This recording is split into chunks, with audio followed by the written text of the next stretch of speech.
Well, good evening, ladies and gentlemen. Of course, you might notice that I have my important glasses on. This means I'm very, very smart. See, when you wear glasses, it automatically makes you smart. And so, therefore, I have them on because I am going to try my best to show you how to win an argument against the Democrat Party, how to expose their corruption, how to expose their motive, how to combat their narratives, how to identify many of the tactics that they use so that they can win an argument, so that they could sway the opinions of the audience that is viewing it. Now, let me go ahead and start off by saying that I am not a lawyer. I'm just a person with common sense, and I do dibble and dabble in a little bit of psychology and how to manipulate people's thinking, and I think the Democrats have mastered this, and unfortunately the Republicans need to catch up. So this video is going to be broken up into several parts because I don't want to do it any injustice by trying to drag it out and show all of these clips and all of these people and what they're saying, and then it ends up being a 2-hour video that nobody wants to sit and watch. So I'm gonna break it up into clips. So this is part one, which is going to focus primarily on the argument that the Democrat Party and several of the members are making in regards to getting more information about what took place on January 6th. Now, off grip, you should be thinking to yourself, well, if that was the goal, if that was the objective, to find out and get to the bottom of what took place on January 6th, then all parties should want to know all the evidence, not just the evidence that might make Donald Trump look guilty or make all Republicans look like white nationalists, all of the evidence to show what really started that whole situation, who was involved, and how can we prevent it from happening in the future, right? I would think that would be the goal. So the Republicans start off making a very, very good reason why they feel that they need more information, because there are some loose ends out there that the other party, for whatever reason, don't seem interested in getting to the bottom of. So before we get into this video, make sure you hit like, share my videos, subscribe if you haven't subscribed already. Also, make sure that your notifications are on and they're set to all. Now let's get into this, but first, quick commercial break. Hey, did you know silver prices are low right now because investors are selling their holdings because of the turndown in demand? Once fears subside though, we could see a surge in demand for silver as consumers come back. A perfect time to get your silver IRA started. And this month, you'll get a free, incredible 3-ounce silver American Virtue coin with a qualified IRA of $20,000 or higher. You can't go wrong with Noble Gold. Call the team now at 877-646-5347 to find out more, or visit noblegoldinvestments.com. That is noblegoldinvestments.com. Now, let's get to this video. We're going to open this up with Representative Thomas Massey. Well, I guess he's a Republican from Kentucky. So here's his line of questioning, and let's see if we could follow his train of thought. We have a video to show, if we could start that. In fact, tomorrow, I don't even like to say it because I'll be arrested. Ray Epps. We need to Before go, January 6th. We need to go into the Capitol. to the Capitol. Let's go! So I'm going to put it out there. I'm probably going to go to jail for it. Tomorrow, we need to go into the Capitol. Into the Capitol. Peacefully. Fed. Peacefully. Okay, folks, grab the word. As soon as the president starts speaking, we go to the Capitol. The Capitol's this direction. Start speaking. We are going to the Capitol. We're going to the Capitol.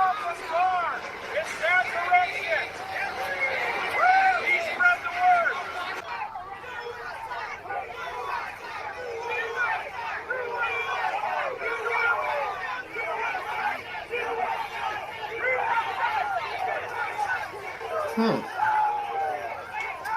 Well, look at that. Now, as a jury or just a smart and intelligent person, you should be thinking to yourself, well, what's this whole hubbub about January 6th? First things first, the claims that are being made is, number one, they were inspired to go into the Capitol in regards to the election results, and they were supposed to either change the results or launch an insurrection to take over the country. So the first accusation is these people are trying to go into the Capitol to start an insurrection. Then the other part, the other claim is that violence took place. So now we see here in this clip, which if you were doing an investigation, the first thing you would do is start with the obvious video footage right here. What person or who is telling folks to, number one, go towards the Capitol, which it appears that Ray Epps, aka Bigfoot, then number two, also encouraged the breach of the Capitol, meaning going past the barriers, going past the police to get in. So I would think that any smart investigation should start right there. We have a guy who is telling the audience to do the very thing that the Democrat Party, the FBI, the DOJ, and all of them are claiming that is the violation. Ray Epps right there, we heard him. He told him to go into the Capitol, told him to go to the Capitol, go into the Capitol. Then he inspired a couple young men standing right there in front of him to breach the Capitol, pushing through the gate, which I'm a little concerned about because why would he even know these young men? Those young men right there should be looking at this man who they shouldn't even know and say, well, why are you encouraging me to do this? Why aren't you doing it? Why aren't you leading the way? I'm going to push past this little bike rack and get myself thrown in jail by these police officers that are obviously supposed to be standing there to stop me from doing that. Why would these young men do this on behalf of this old man who probably should have been a stranger whispering in their ear? Are they willing to take one for the team? I don't understand. So my question is, did Ray Epps know those young men? What did he say to those young men? Why was he telling people to go into the Capitol? These are all questions that if it was a legitimate investigation, you should be starting with the video footage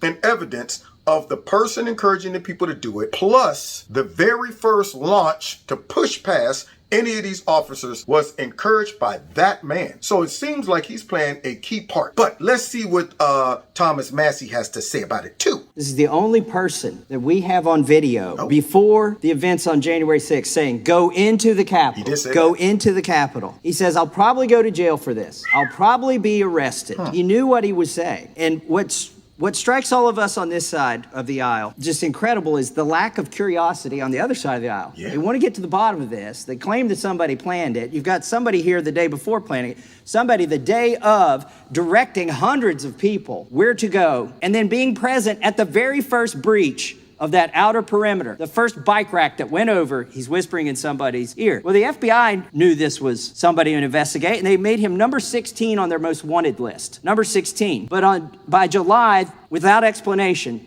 they took his name off of and his picture off of their website. Now, that is enough to make me be a little curious and say, well, why? Why did you remove this man off that website?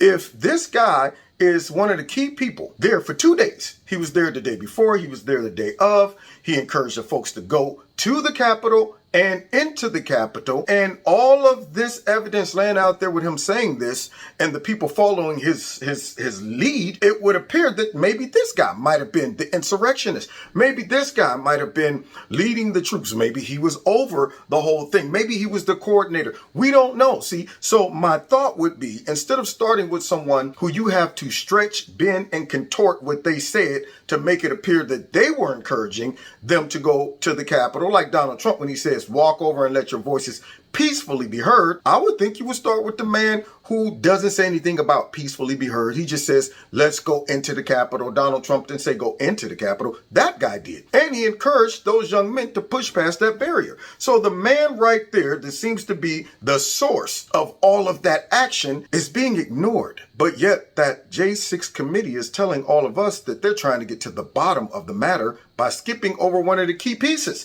So let's see where Massey goes with this, because right now it seems like he's doing pretty good with his argument of why we need to get to the bottom of this, because nobody else is curious about this. What this resolution is getting information. What information does the federal government have? Right. I've asked Merrick Garland this. I asked him in the committee almost a year ago. By the way, he's had a year to clear this up, and he hasn't done it. I wonder why. How many agents or assets of the federal government were present on January 5th and January 6th and agitating to go into the Capitol? Here are the kind of things that we need to get. The Epic Times reported that Epps said in an interview with the FBI, "I was afraid they were going to set off an explosion on one of the side streets," What? Epps said in an interview. Why don't we have that interview? Why have none of us heard that interview? And this is the only man who had a premonition that there were going to be pipe bombs on January 6th, and then we find pipe bombs, one of them at the DNC. Now, that right there alone makes me very suspicious about this man. Who is he? He sounds as if he knows exactly what's going on. He knew the plan.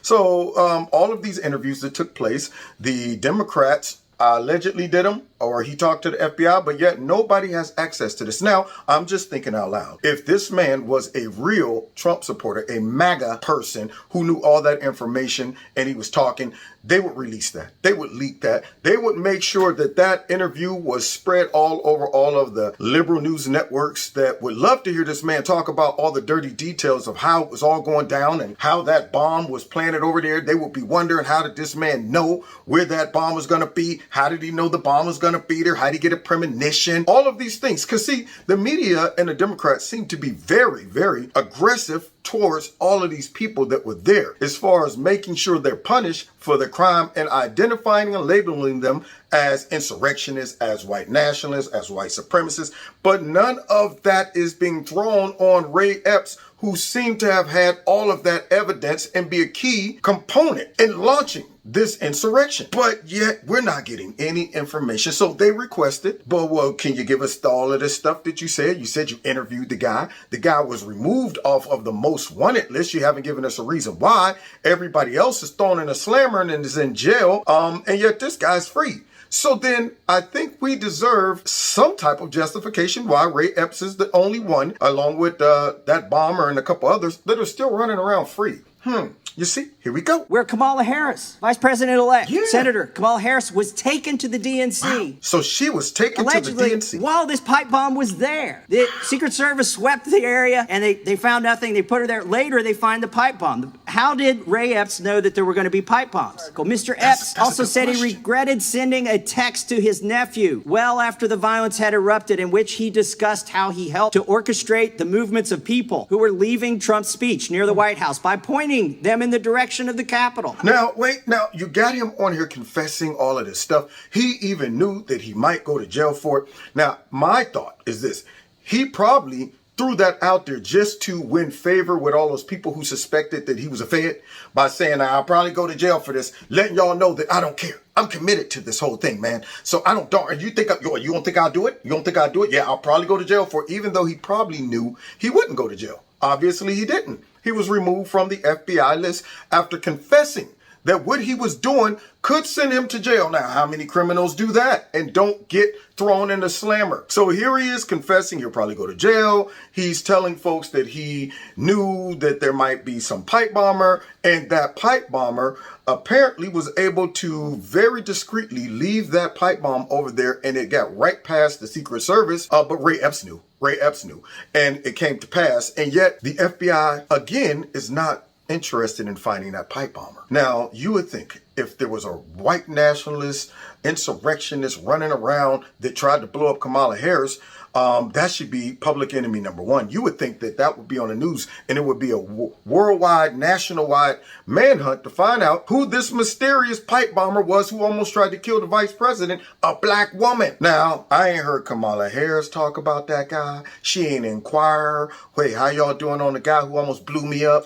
The Democrats don't want to know about that dude. The FBI don't want to know about that dude. Instead, they dedicated all their time and resources in going and finding all of these people who went in and didn't do any of that. Weren't accused of pipe bombs, didn't bring no weapons, weren't saying you gotta go into the Capitol. The people who are the two key components are still on the loose, but the people who did none of that are all still in jail. Huh. Why don't we have that text? Right, Does the we want to see all FBI of have that the too. text? Does the New York Times have the text? Why are we getting Mr. Pillow's guy's phone and Good not point. Mr. Let's go into the Capitol guy's phone? Yeah. Why is there no interest on the other side of the aisle in finding these things out? Have The some January theories. 6th committee allegedly interviewed him. They said they would release the transcript of that interview. They did not. They have not released it. A staffer released a carefully worded statement proclaiming his innocence. Yet we don't know if he was under oath. We don't know if he really actually said it. And I want to talk about what a senator from Texas whoa. said. So wait a minute. Let me understand. We don't have that footage. We don't have that interview. Apparently, they did their own in-house investigation and said the man was innocent, huh? Kind of like how they did that interview or that investigation of Keith Ellison up there in Minnesota, who his wife or girlfriend went and accused him of beating her. And I guess the Democrats did their own investigation and found out that he was innocent. He was innocent. Yeah, in spite of all the evidence. And now, so Ray Epps had a private interview that has not been released. Nobody else heard it.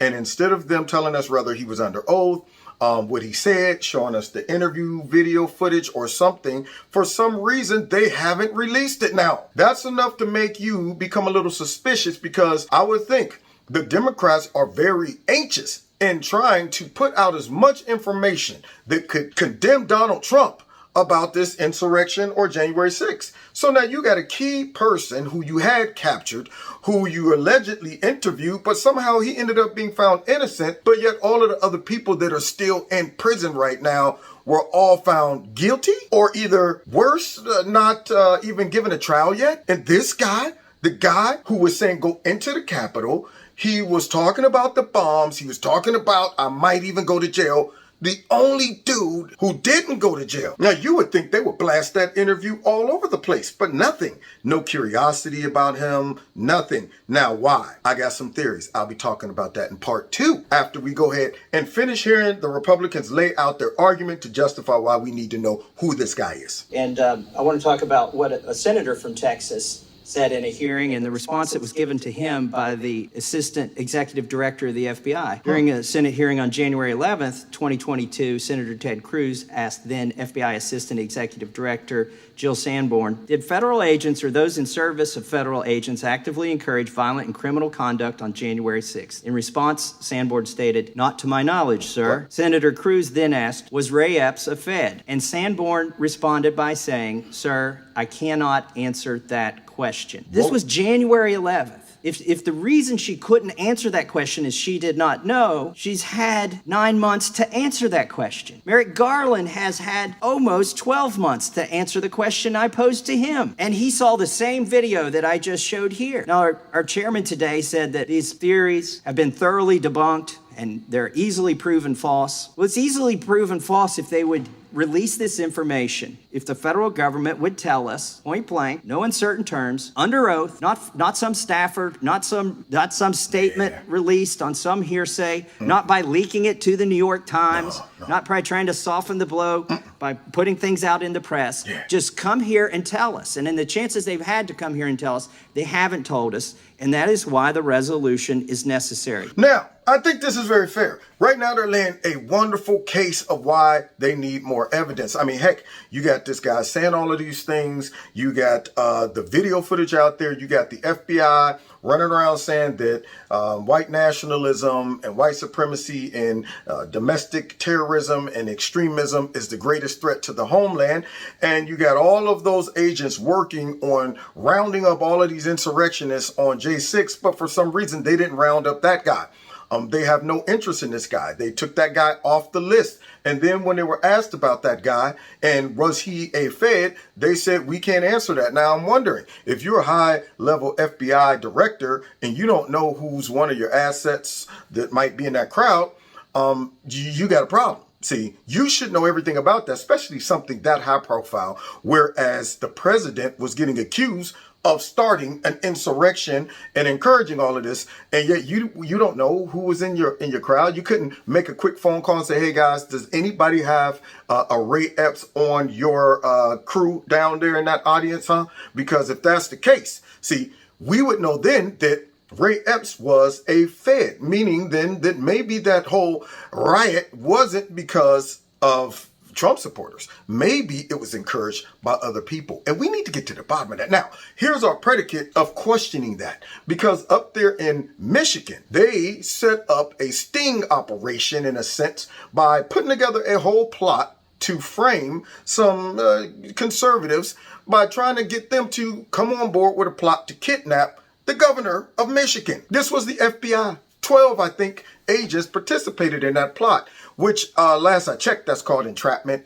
You shouldn't be trying to set up your own citizens so you can put together a narrative about extremism. And so, yeah, we got good reason to question this. And considering the lack of curiosity about this guy, only raises the suspicion. And I'm wondering, what tactic could they be using by not letting us get this information? We'll get to that in part 2 as well. Let's finish this one. We need to know about this person because it just defies logic that he would be not a person of interest to the FBI or to the Democrats, since he's the one who had the premonition of the pipe bombs on the side streets, which, by the way, did show up. By the way, we don't know how they got there. They're still trying to figure that out. And you would think if a pipe bomb at the DNC that was foreseen by this man, Mr. Ray Epps, you would think that that would be of interest to Democrats. Yes, and because it's not, is the number one clue that they know who he is, they know his involvement, and they are doing something that almost every criminal would do. I watched a show about a lady who ended up killing this lady for some money. You know, they were both involved romantically, and the lady was an old detective. She was an ex-detective, and she took some money out the bank, $100 and something thousand that she wasn't supposed to have. She told her girlfriend or the girl she was messing around with to hide the money. Okay, so instead of hiding the money, she was blowing the money on her boyfriend. And I guess she couldn't pay the money back. So what did she do? She decided to kill the woman and bury her out in the farm. And when the cops showed up and start questioning her, she was very, very quick to jump on board and redirect their attention towards every place but that farmland. She was a willful participant in showing now that she probably crazy. She probably out there drunk somewhere. She probably went out there on a binge of getting high and stuff. Anything but looking towards where the real body laid, the real evidence is. So you never do that. You never say, well, you know what? Let's go look in there. I encourage it. Let's go out there. Only when you're innocent, you say, let's go. What you want to do? Let's check this out, because I know I didn't do anything. But for some reason, all of the Democrats, the FBI, the DOJ, are all diverting away from Ray Epps. So now my question is, why is Ray Epps not public enemy number one to the people who built this whole narrative around white supremacists, extremists, white nationalists? Trump encouraged all these people, and here was the plan: to go to the Capitol, go into the Capitol, just like Ray Epps said, and seize the Capitol, overturn the elections, capture Nancy Pelosi and Mike Pence, and do horrible things to them. And yet the guy who's on video doing this for 2 days straight and was right there when it started, no one wants to know about him. We're going to have to get to the bottom of this. So far, so good. The Republicans are laying a good case. But of course, to see how I'm going to have to break this down, you're going to have to stick around for part 2. All right. God bless y'all. See y'all next time in Kevin's Corner. Take care. God bless y'all. God bless America. Don't forget to hit that like button. Share my videos. Find me on Facebook, Twitter, Instagram, all those good things. And please check out Extreme Teas, my sponsor. If you like their products, please click on the link below this video. Put Kevin in a promo code. You'll get a 20% discount. If you'd like to donate to Kevin's Corner, feel free. The links are below this video. If you want to be a part of my $2 a month club, also feel free to do that. All it entails is you simply dropping $2 a month into one of those links below the video. Or if you want, you can drop a nice big fat lump sum in there to offset the stuff that we know goes on with big tech. If you haven't subscribed to my channel, please subscribe. Make sure that you are still subscribed. And finally, set your notification button to all, because YouTube is playing games, y'all. Now, God bless you. God bless America. See y'all next time in Kevin's Corner.